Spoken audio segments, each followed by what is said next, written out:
It was a blunt and shocking assessment from Hospital Administrator Joseph Verga and Chief Financial Officer Alan Ulrich. Over the summer, GMH suddenly and unexpectedly lost about 60% of its revenue. To have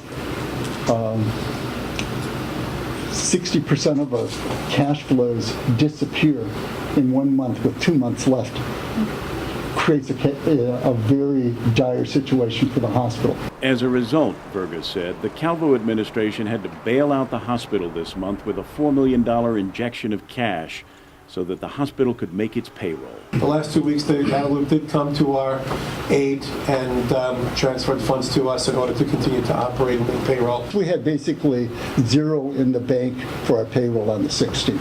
That's how close to the bone we are, if you will, how dire our financial situation is.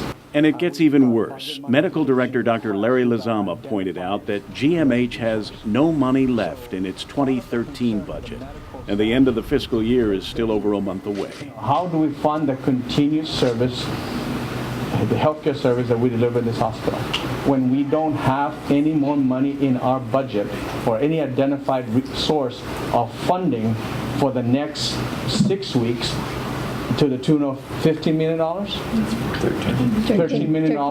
How did it get this bad, this fast? First had to do with the Medicare garnishment that the federal government had taken because of the Perry Point debt, which amounted to about a little over about $1 million a month. And so that happened in July. And in July, further compounded, we found out, again, unbeknownst to us, that both the Medicaid and MIP programs ran out of money.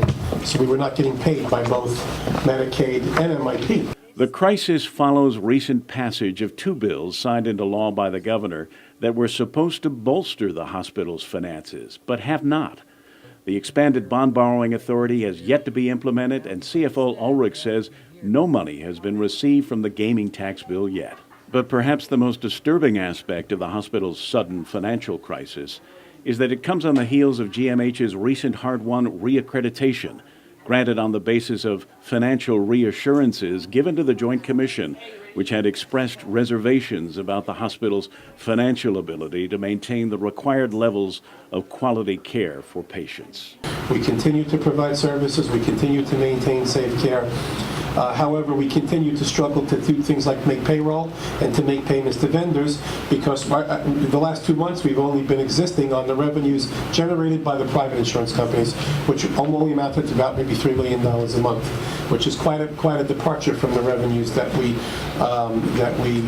were getting typically, which is around $6.5 billion a month. We haven't paid vendors for since the beginning of July, and they can't continue to sell products to us and not collect. Kevin Kerrigan, PNC News.